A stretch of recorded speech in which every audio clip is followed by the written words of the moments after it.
Today's guest is a poet and the founder of Free Poets Collective. He is also host and founder at the Listening Tree Talk Show and the Goodwill Ambassador of the Woman Scream Festival. Not one to rest on his laurels, though. He is also the host and creator of CCIS, which stands for Connecticut Cryptid Investigative Society. So without further ado, please welcome the multi-talented Colin Haskins to the Claws Corner. Pointing towards the direction of, I can only say, a course of travel or to hunting grounds. Mm-hmm. Otherwise, it would make no sense. Oh, and I think it's an attempt to keep us on our human trails and not to vary off the trails. And let me tell you something, off trail is where the cool stuff happens. Yeah. Don't get lost like I do all the time. Oh, well, me too. As I told you, I only mentioned that one story. I could tell you a story where I went to the Indian Council Caves in Barkhamsted. It took the state police, the local police, and the DEP to find me and 4 other people. We were hiking from 3 p.m. and they finally found us at 9 p.m. So yeah, I have a habit of getting lost, and for the most part, I love it because, like you said, I find all these interesting things, and that's where all the cool stuff is. So, getting to that, when you find these structures, how deep in the woods are they? Okay, like in Litchfield Land Trust, the Upper Bantam River Preserve, they appear to be right along the trail, right off the trail. And if you follow them off trail, they lead to some pretty significant structures. Some of the X's that we're finding are pretty far off trail, so they're not the kinds of things that you're going to just encounter. Yeah, there seems to be the awful lot of like warning signs on trails, human trails, like please don't go here. You know, I don't know quite how to explain it, but the Upper Bantam, they're right on the right on the trail, and then other times they're not. Yeah. Well, I wonder how many times I was actually walking through the woods and I saw something like that and just didn't think twice about it. Now I'm going to pay a lot more attention to when I'm walking in the woods, because I'm sure I did see a couple of videos of the foundations and I have seen things like that, but I probably just walked by and said, oh, well, must have been a storm, must have been a hurricane or something like that. That's probably what I thought, because I've seen things like that. But I'm glad you brought that up, because as you mentioned, and I mentioned to you, I go through the woods a lot and I probably see things, but now I'll pay more attention to my surroundings. Well, go ahead. Well, so you're a Squatch, all right? You're out there. You're going to try to communicate either to a human or other primates, others of your pod, if you will. What do you have at hand? You have trees, you have rocks, you have mud, you have raccoons that you can throw at people. You have whatever's in the environment. So it's not going to look immediately any different than your surroundings. In fact, if it wasn't for a gentleman in the Hudson Valley pointing out to us, and another fellow named Aggressive Vein, you're doing awesome work up there. With the X's and the twisted things, we started paying more attention to it recently in our investigations. We always did, but a lot more. And it's really fascinating. Once you open your eyes, you have to just see these trees and rocks a little bit differently. That's all they have. When you see a 40-foot tree stuck in the ground from the top of the tree, and the roots are up there straight up, and this thing's driven into the ground, I mean, wind doesn't explain it, storm doesn't explain it, it's just going to fall over. You can go in the forest and see trees that falling over all the time. They're as obvious as the day is long. There's a whole bunch of trees to follow in that direction. All of a sudden, there's this one, and the roots are just up there.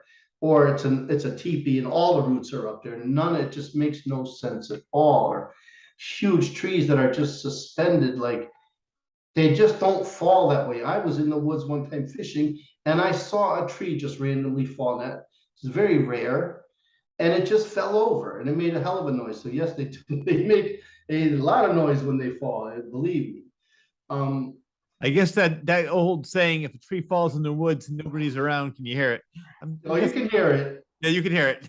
Oh yeah, definitely. It's loud, and everything goes, all the birds take off and everything. So from what I've seen, yeah, you can definitely hear it. And it was pretty scary, actually. I was just taken back, and I was pretty close to it too. Well, speaking of large birds, let's talk about the thunderbirds. Oh, so as you know, I did have an encounter, and there where I'm from, so that's the Passamaquoddy tribal reservation is up there, and they have a long history of the thunderbird, which appears to be a raptor. What doesn't get talked about a whole lot. So you're talking about a bird the size of a hang glider. Just wrap your mind around this: the size of a hang glider, wingspan of a hang glider. It could easily pick you up. There are two types of these birds, and one of them, the thunderbird, brings rains and all this beautiful stuff, is very good for your crops and very good to see, and all this good stuff happens. But then there's a sort of a bad version of a thunderbird, and very nocturnal. And as I was in Maine and I was married, just angry little wife, she's a little grumpy thing. So it didn't work out in the long run, but that's okay. I was in my honeymoon up there, and I have friends that gave me a campsite. They own a campground, and I was up on the cliffs overlooking the Bay of Fundy. The cliffs were significant. I mean, they were hundreds of feet off the ground. And of course, you're in forests there larger than the state of Connecticut. It's massive. The forest alone is bigger than Connecticut, where I was. And so, as anybody that's recently married knows, that on your honeymoon, you sit outside the tent while your wife goes to sleep on the inside of the tent. So you stay as far away from each other as possible. Your typical honeymoon. It's just laid out as cliche as. Well, I'm no psychic, but I would have guessed that marriage wouldn't have worked out if that's your honeymoon night. Yeah, it wasn't going to work out. So as the night's going on, and I mean, I'm just sitting by this fire. I got a nice heap of wood, and I'm just putting it on. I'm having, a couple beers, and I'm having some fun up in Maine, if you know what I mean. It's a cool state. They got their priorities straight. As I'm watching this moon rise up, beautiful full moon, and it's getting up near the top of this tree, just like a postcard, quiet, fire's burning, wife's grumbling something about, I don't know, what I get myself into. What was I thinking?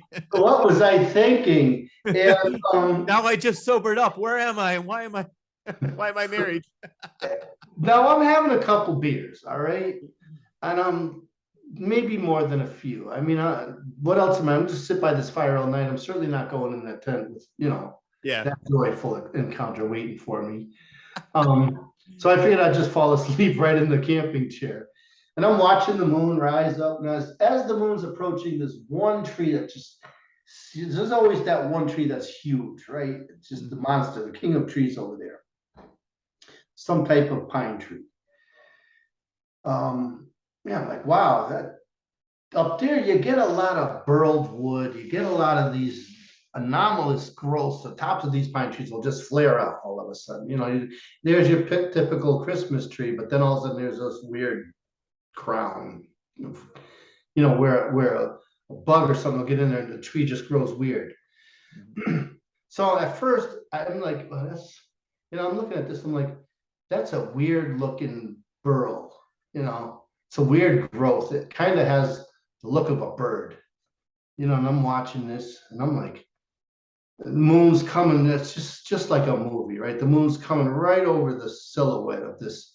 Now I'm like, this is a bird. It had the beak, predator beak. I could not see any colors. It was pretty darn late at night or very, very early in the morning.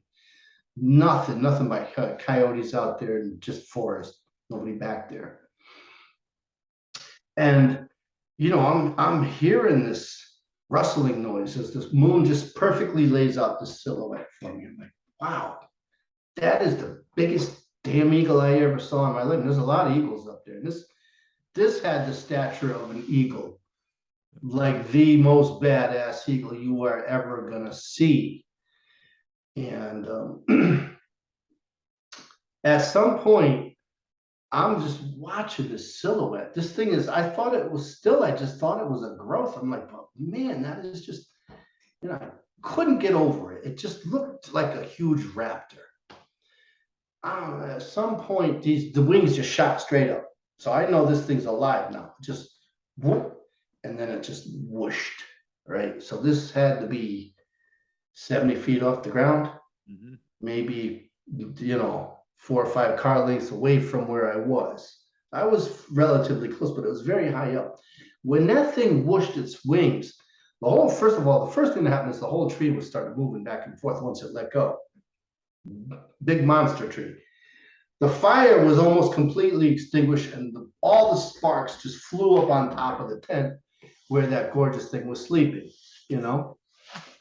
and sparks and stuff are going, and she's like, God damn it, God, what the hell's going on? What are you doing here? I was already in trouble just marrying her, So I'm just young love. It was so beautiful. I miss her. I hope she's well. I miss her. Hey, if you're out there, you're awesome. So she's like, the tent's got all these burn marks, all deflated the air mattress with the cinders that were in there, got all over me, like hot ashes, and I burned marks all over me. And it was just as it would whoosh, it was flying over the bay to take off, and it was just like, it just left, like, you imagine like a hang glider in the moonlight, just leaving the shadows on the tops of the trees and things just moving aside. And still, I'm sure if you asked her today, she still would blame that on me. Yeah. Like I would kick up the fire randomly at some point just to make things even better, just to put the cherry on the sundae, if you will. You should have told her it's the only way to heat things up in this marriage. Oh my God, it was so funny. And then this thing just flew away, and so I had to do some research into it. And when I found out, I forget the name of the bad sort of version of the Thunderbird, but I can tell you, they're out there. I saw one. Wow. They're big, and they could really mess up your world. One of those grabs, you have no problem flying away with you. Wow. No problem whatsoever. It was truly monstrous. The coolest sort of encounter I had. Makes the whole Bigfoot encounter I had sort of pale in comparison. Yeah. Now, where was this again? Lubec, Maine. Lubec, Maine. Wow. Jack's campground, right off of there, right there by the old IGA. You know it, right there. Yeah. Nope. I definitely know the area. Out the road a piece down there. Wow. You've had some great stories. I want to talk about another one before we go. I mean, I could talk all night, but I saw a video on this, and I've been there before, and I loved what you had to say about this. Let's talk about the little people of Middlebury, the folklore. Oh, yes. Well, our friend Nicholas does a lot of stuff there. Yeah. So I would read about it, and I'm like, wow, if we as CCIS don't get down there, what are we? And of course, I did all this online research. It's given me all this contradictory information on how to get there. And I'm like, oh my God, I got to park over there by the McFly's restaurant. What's it called there? Maggie McFly's. Somebody said to go that way, but make sure the manager knows you're there. And then another person said you got to climb up all this stuff. Finally, I just GPSed it, and I'm like, state parks, boom, took me right there. So you've been there? Yeah. It's real easy. Yep. But the history of that place, and it's vague. So the history, as far back as I could go, was that it was a trolley line for Kwasi, which That's is what I heard too. Yeah, very old amusement park. It makes perfect sense. Bear with me. What didn't make sense, and I'm a construction worker, I work in housing, was the way they were built. All right, these structures are tiny, maybe some of them are pretty sizable, but the general idea is about somebody that would occupy them maybe 3 feet tall. Well, I mean, you wouldn't use reinforced steel heating ducts. You wouldn't use steel grating. You wouldn't use terracotta plumbing, which would require a lot of masonry. You wouldn't use concrete reinforced windows. You would make this an attraction. You would make it a facade. This thing, the reason this village is still there is because it was built like you don't build things today. You wouldn't build a regular house with the kind of construction that's going on there. Some of the materials I saw there, some of the carvings in stone, it makes no sense. And so anytime you have an abandoned place like that, and I'm sure we're getting into the paranormal a little bit here, but we went there bearing gifts, and unfortunately there was people there. We couldn't follow through the investigation there. But if you go past that village a little bit, you get to a swamp. Did you go to the swamp? There are an awful lot of tires from the highway just above the swamp, just above the village is a highway that goes through there. And it just gives the appearance of an awful lot of car accidents happening right above that place. And then the granite boulders that are there by the swamp as part of the power lines that they put in, and then the high-powered power lines. You got a creepy place there. You got some strange history. You know, you must know the folklore history that the woman that lived in the land wanted them built, and her poor husband kept building these things until the voices drove them a little nuts, and they kept doing it, and it was tragic for both people. You know, I looked into that, talked to the historians, and it just, there's no evidence of that. We wanted to do some EVPs, but we didn't, because the people that were there, we were sort of limited. We were gonna do some cleanup and make some offerings there and see what we could get, and I still want to do that. And I decided I'd go there in the colder weather and try it then, less ticks and stuff to deal with. But so there you have this village. It would absolutely appeal to pucks, even if they didn't, even if it wasn't built for them. That place is just creepy. It's a real Connecticut gem. The state's doing a terrible job promoting that. There's no signage. No, I know. People, you're just parking in their driveways, and they don't.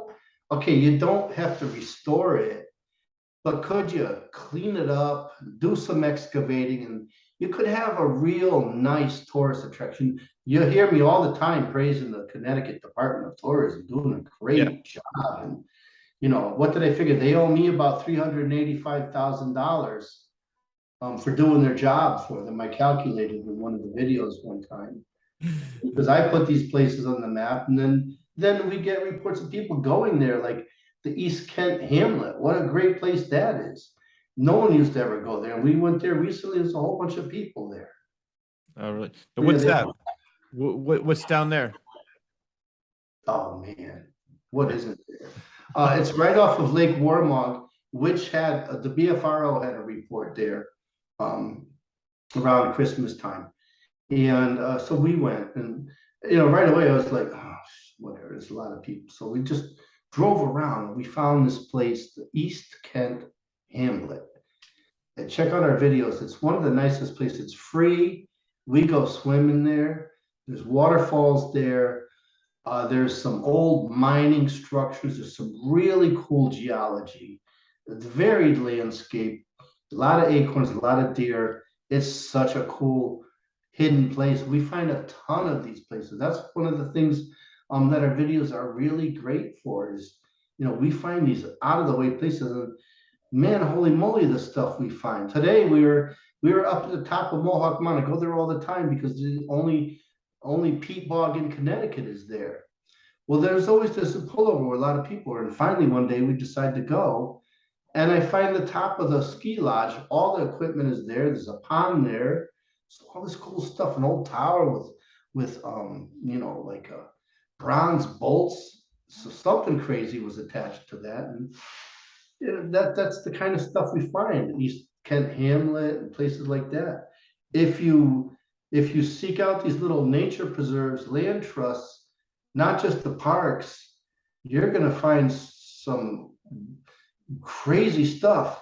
We were at a state park in Cornwall, and at Beckley State Forest.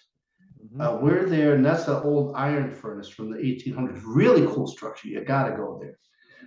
That's one of the places I can talk about. Well, about 2 miles in, we were there in the winter squatching. There's a lot of tracks there. It's a nice place to squatch. There was this iron bed frame. I thought it was a weird structure, so I grabbed it and I'm like, oh boy, it's a bed frame. But it's a child's bed. It's cast iron. It's like, what the hell is this child's bed doing 2 miles out in the woods off trail? Mhm. It's crazy. There's some really unusual stuff out there in Connecticut. Well, I think that's another idea for a book for you, because I have this book, several books on 50 best hikes in Connecticut, 50 best trails. I would like to see a book by you, 50 best cryptid hikes in Connecticut. We got them. No. We got them. Oh man, do we got them? Oh yeah. No. Well, I The have to say, Robin Swamp itself, right there. I mean, wow, that place is that's squatchy. Yeah. yeah. Well, I know where it is. I haven't been down there in a long time. I was. I'm gonna promote this book again. You and I are both in it. True Ghost Stories of Connecticut, featuring local people with their stories. And you have a great story about Robin Swamp. I have one about in Mystic. Yes, I Buy it. read it. I read it. Oh Read yeah, the book cover to cover. I loved it. yeah. No, I gotta show you that. I wish I showed you when I saw you. When I see you again, I'm gonna show you the real picture that I gave Charles is much clearer than what's in the book. I mean, I gave it to him and he did the best he could, but it's so crystal clear of the two boys in the window, and it matched the story that they were telling. It's like two boys died during the Civil War period, and they were very playful. They loved to show themselves. Took the picture, and that showed up. But I took about 50 or 60, maybe not that much, maybe like 25, 30 pictures to see if it was real or not. I mean, maybe it was a glare, maybe it was which I didn't take a flash. It wasn't a flash, but nothing. Just that one time I got that picture, and it was so crystal clear. In the book, it's not as clear. So if you do buy the book, it's I am a huge fan of anything cryptid, anything paranormal. I'm very much open-minded to anything can be true, anything can happen. And so I love people like you that are out there exposing it, bringing it to people's attention, and helping people that might be afraid to come forward and say, you know what, it's all right. Yeah, that's what we hear the most is that they're so, first of all, they're glad somebody doesn't think they're crazy and that they actually have someone to report to. Yeah. And that we try to bring them some comfort. You know, a lot of times we're able to say, especially with our Bigfoot sightings, well, you know, it's interesting you say that because somebody about 5 miles down the road had a similar encounter. Once you can tell that to these people, once someone in their community had a similar experience, it's no longer, okay, I'm crazy. It's a Yeah. community thing now. Yeah. So that seems to be one of the biggest services we're providing is to just connect people like the people with the creepy crawlers and stuff. You're not the only one, and it's in this area, and it's isolated to this area. So that seems to be really important. Yeah. Well, we've been talking for probably 2 hours, 45 minutes. I can go on for another 3 hours. But before we go, though, I know there's probably many things that I did not go over. Is there anything that you want to talk about that I did not mention? Any creatures, any paranormal, just stories, more stories about your ex-wife? No, come on, she's all right. It wasn't her fault. It was the bad Thunderbird.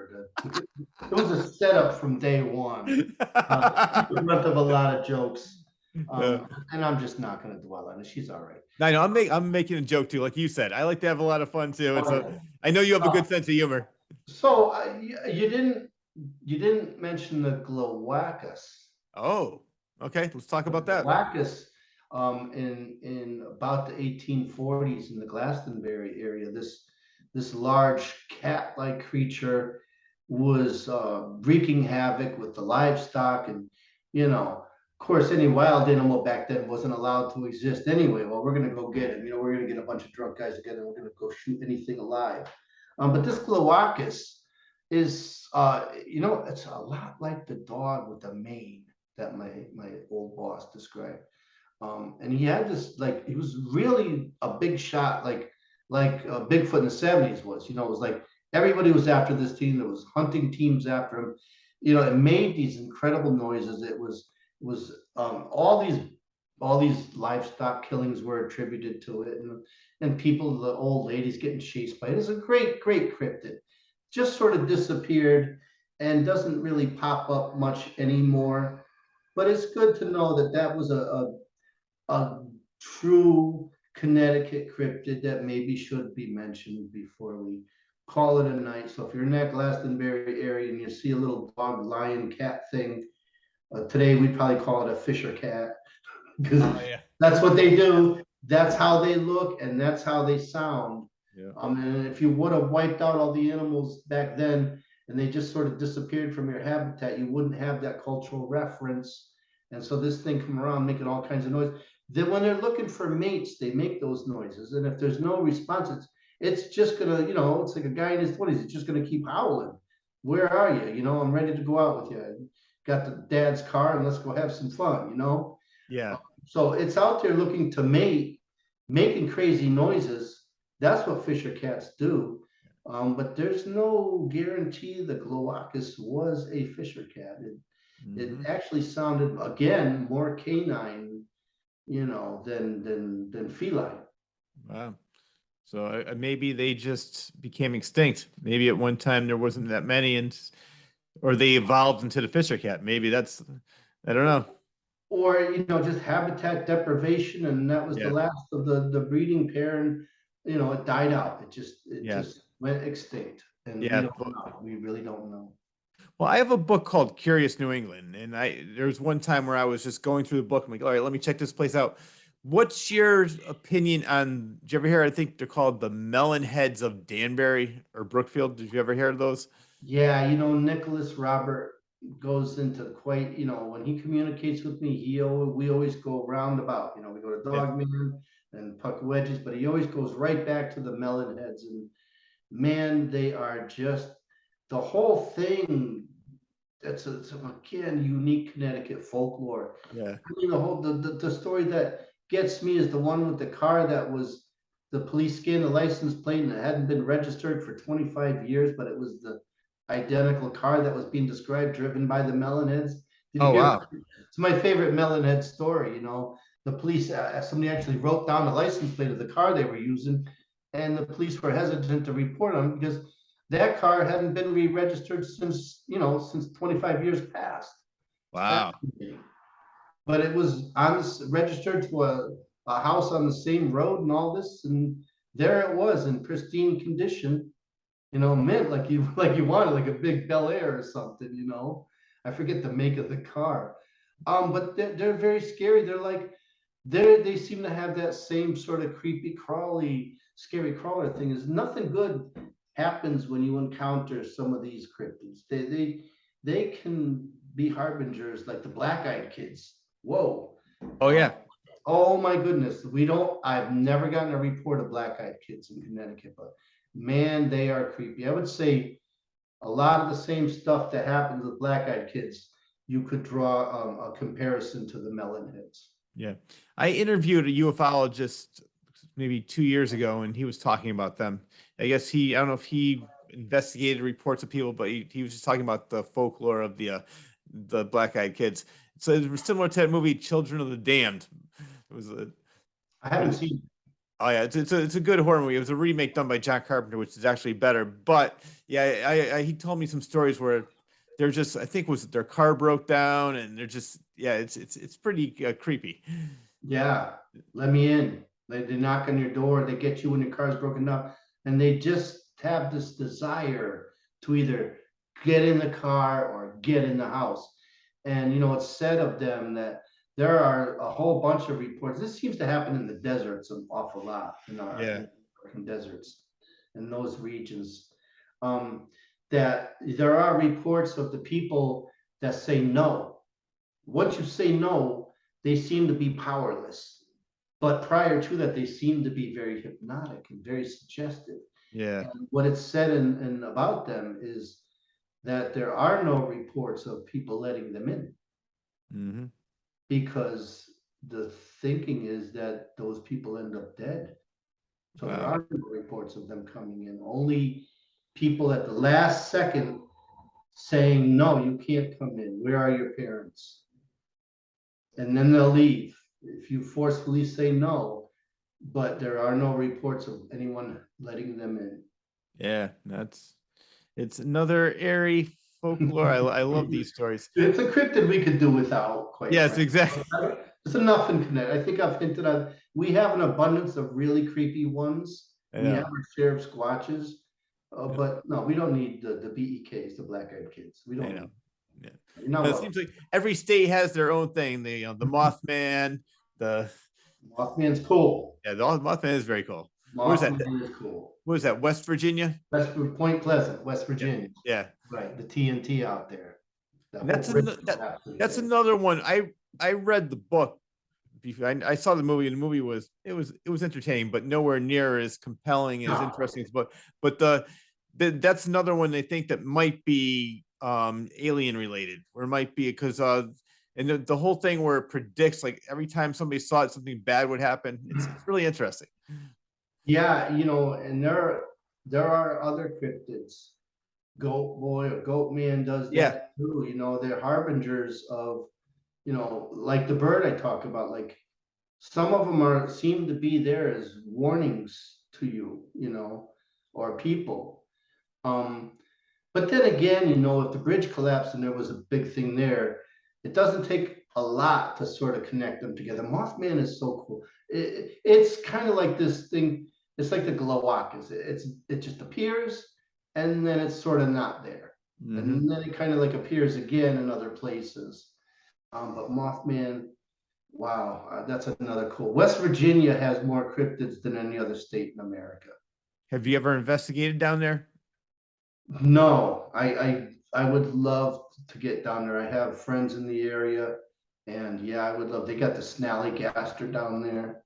Wait, what's that one? That one sounds. Snallygaster is like a dragon, nocturnal dragon that flies around and does what dragons do. You know what you gotta do? You gotta start doing what Charles Rosenet does. Just start bringing people on tours to all these places. The camera person talks about that. We really should set up some Bigfoot tours, and Bigfoot's a big celebrity.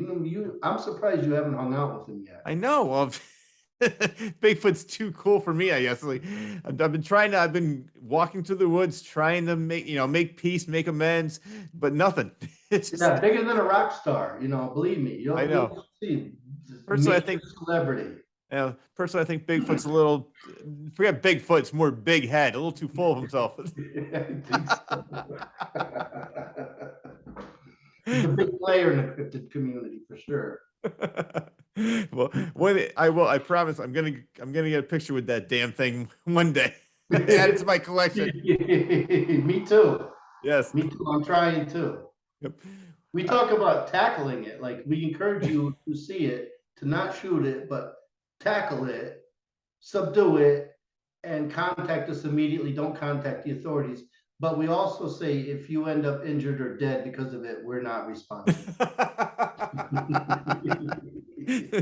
Tackle it, but if you get hurt, yeah, ignore definitely tackle it.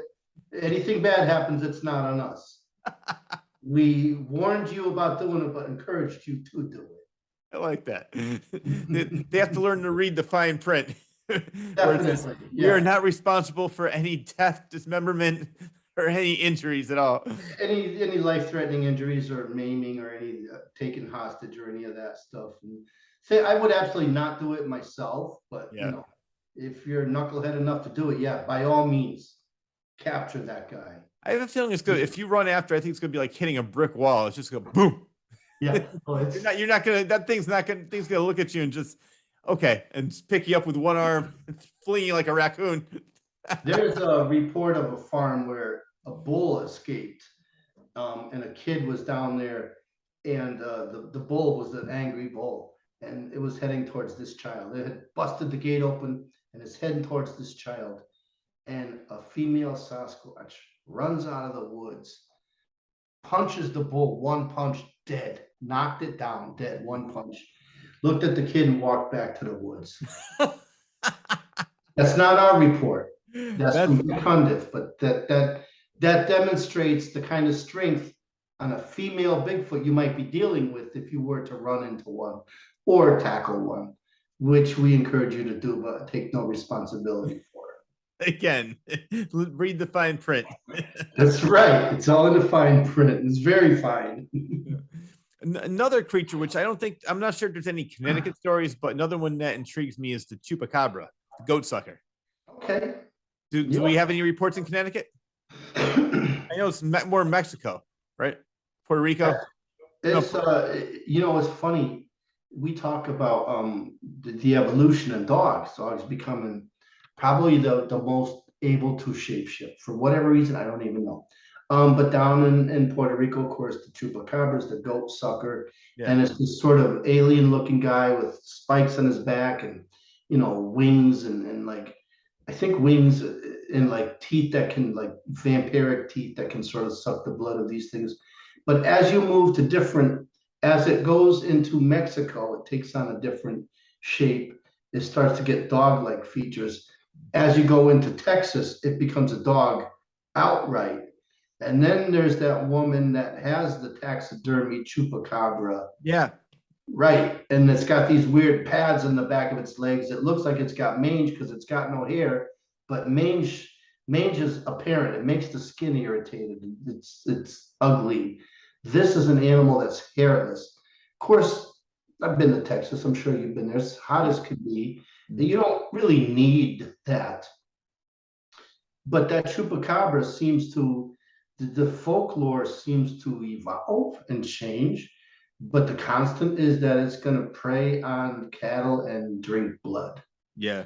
But it changes from sort of this large bug, like almost like a puckwedgie creature, to a dog as it reaches the mainland of the United States. The only thing we have close to it would be my old boss talking about the lion dog.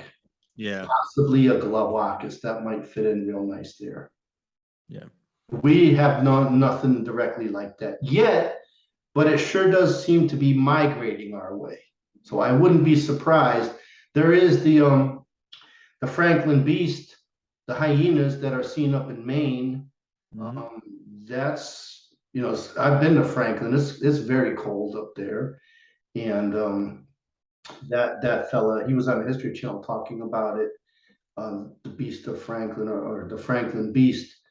And they have some video of it. They have a very compelling video of this black dog again. And that could fit in nicely as you evolve, as you come up our way. Your chupacabra would certainly need more hair than what it needs in the Caribbean and in Texas. It would need a substantial coat of fur to survive, biologically. Yeah. There's a lot of things out there, and this is a great way to look at it too for people who are afraid to say, "Oh my God, it can't be true because it never doesn't exist." How many times like animals way back who nobody ever knew about, but then we found out there's a new species, and then we named that, and then we found there's another species named that. So it's the same thing. There's all these things that we probably don't know about, and they do exist. It's just that they haven't been found yet. I mean, they're seen here and there, but for the most part, they're not as common as seeing a deer or a rabbit. But way back, those things were probably like, oh my God, there's this weird thing in the woods. It's got two big ears, and it hops a lot. You're like, yeah, came out of the water with stuff all over it, vegetation all over it. They look like a submarine when they're coming out of the water with all that stuff on. They reach the surface. Yeah. And the other day, and I get a lot of this stuff on my news feed on my phone. A species of giant Galapagos tortoise was thought extinct was found. There's strong evidence for the thylacine, the Tasmanian tiger. Yeah. And there's all kinds of every day. Yeah, you hinted on it. An animal is discovered. And unfortunately, probably 2 or 3 for every one that we discover gets pushed into extinction. But there are a new species of whale was discovered. I mean, come on. The Architeuthis, the giant squid, was only recently caught on camera, and now the guy seems like he just wants to be caught on camera all the time. And before that, he was the kraken. I mean, and this, they're over 150 feet long. That's a scary thing right there, just in its biological state. Eyes the size of dinner plates. Yeah. It's a monster. It's a genuine freaking monster. Its skin is covered in concentrated ammonia. So if you touch it, it's caustic. Wow. Toxic and caustic. It's crazy. It's crazy. Yeah. In a good way. Yes. It's crazy ever really bad. I think it's really misunderstood. Yeah, Arcatooth is a giant squid. He's a softie, really. He's a good guy. Yeah. He's no Bigfoot. He's all right, Yeah. Well, Yeah. Colin, I think you're doing a great thing. I love what you're doing with the CCIS. Keep up the great work. And one, I definitely want to go hiking with you and Nicholas. Yes, yes. Two, I would love to see you not only come out with a book, but maybe I love your film. Actually, before we go, I want to promote you a little bit. So where can people find you? Let's talk about that first. You could look up the Connecticut Cryptid Investigative Society, just as you see it behind me. Here I can Yep. right there it is. And that, if you just type that in on any social media, you'll find us. If you spell it out specifically like that, if you look up CCIS, there's this corporation that's probably real ticked off that there's this, monster hunters marring up their whole like boring business stuff. But they're all over the place. We're out there. We are not hard to find. If you're familiar with Facebook or YouTube or Insta, we're all over Instagram. We get a lot of stuff. From Paracon, we've had over 15,000 views on that one alone. So it's not hard to find us. Yeah. And if people want to get in touch with you because they saw something that's odd, what do they email you? We have an email. The best way is probably to go to report it through our Facebook. Okay. Or message me or message on our group page, message CCIS directly. We have an email, but honestly, at the moment, I don't remember. I hate email. Camera person. What's our email? CCIS reports one. CCIS reports one. CCIS reports one. Yeah. Okay. And that's where you find us on the internet. At what? Gmail. At Gmail. CCIS reports one at gmail.com. You see, the camera person is the heart of the show, really. That's it. What we do. Well, on my side, all I hear is a voice. So thank you, voice from beyond. Camera person, I've tried to get them on camera, but she wants to stay anonymous. She said that's the mystery of what we do. Who is the camera person? Ooh. I can tell you the camera person does not eat skunk cabbage. Well, come on. We already broke one secret on the show. Let's break another one. Who is she? But I'm not gonna say. I'm gonna keep that one. I don't want to. I'm already in enough trouble with the Meriden Triangle. All right. Well, you know what? Luckily, I am filming this, so if you go missing after this interview, we know exactly what happened. Paul David Pilati's missing 411. If I just randomly go missing, it might be the camera person. I'm just saying. I'm not saying. The last known thing was I'm going to kill you. I'm not saying it was aliens, but let me do my gloves. I'm not saying it was aliens, but it was aliens. Yeah. You need to get some real hair. I love it. So approximately how many reports do you get, say a week, a month, of people reporting different cryptids? About every 2 weeks. And it seems to be, it picks up after summer. I don't know why. You would think it would be just the opposite, but we get more reports in autumn and winter and spring than summer. Yeah. I wonder if it has something to do with Halloween. Everybody's in the mood. And it's just like, maybe they're more, they're not as shy during the fall. I don't know, but it's just maybe I think that time of the year, everybody's into the unknown, but I think so. You get probably about how many every 2 weeks did you say, or one report every 2 weeks? Yeah, we get a report every 2 weeks, about on average, if we had to say. Yep. And so you do this for free then? So if somebody Oh, wants absolutely. Yeah, okay. no, we're not gonna charge you. We're gonna, if we go out and follow up on reports, that's gonna add to our histories and our studies. And we, of course, promote it on our site. So we get a lot of that. We do this for fun. Yeah. We do it for free. We don't charge anybody. If you send us a report, that's the last thing you need, is a bunch of people back in your backyard that just charge you $100, because you wanted to reach out. No, it's free. We don't charge. Yeah. No, I think that's great. And I know I was joking around before, but do you take people who are interested with you if they want to go on an investigation with you? Yes, yeah, and you just raised the price. It's now $60. No, we will. Yeah, we love taking people with us. We're trying to do more of that in the future. Because it's just been mostly the camera person and myself, and we took a musician, my friend Dave, out, and that was the whole Skunk Cabbage episode. It was great. And so we're gonna be doing more of that. So go find a nice squatch and stick and practice your howls. Oh, okay. I still have a little more practice to do, but I will get this down for you next time. And I shouldn't do that this late at night on a farm, but that's the general idea. And when you get out in the field and you start doing it, you can't stop. It's just so exhilarating, Yep. It's very satisfying to yell at trees. It's very therapeutic. It is Squatch therapy. I love it. See, telling you have a whole line of books. You could write cryptid tours, cryptid creatures, cryptid therapy. Mugs. We got the documentary coming out any day now. We could probably piece together some footage and do that, I know, I love it. 120 investigations and counting. We got footage. Yeah. And definitely, I as I mentioned before, I saw approximately about 20 videos out of the 100 something you did, and I loved everyone, and I'm definitely going to be watching more of them later on. So, Colin, thank you very much for being on the show. It was great to have you. A lot of fun. Thank you.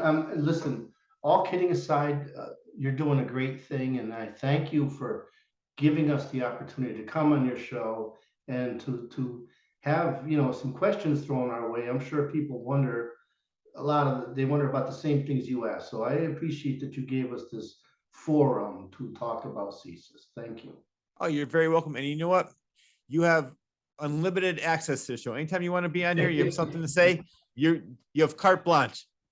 All right. When I get some good evidence, when I get some new stuff, we're always out there. All right. All right. Well, definitely. As soon as you do, let me know. I'll book you for another, and I'll send you that Zoom link. We'll talk. All right, Richard. It was a real honor. Thank you again. Always a pleasure. Yep. And good night, camera person. All right. That wraps up the latest episode of the Claws Corner. A huge thanks goes out to poet, Goodwill Ambassador, and cryptid investigator Colin Haskins for taking time out of his busy schedule to be on the show. I also need to thank editor extraordinaire John Bristol of Elmwood Productions for always doing a superb job editing the show each and every week and making it available to all. And lastly, but definitely not least, I need to thank you, the viewer, for always tuning in. Enjoy your day, everyone.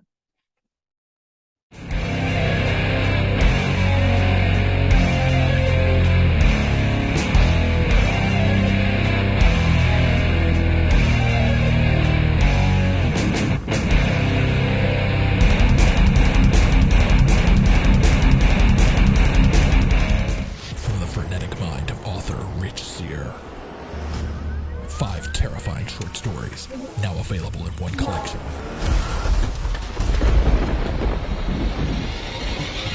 Confessions of a Frenetic Mind. 5 tales of blood-curdling terror. Available on Amazon and Barnes & Noble.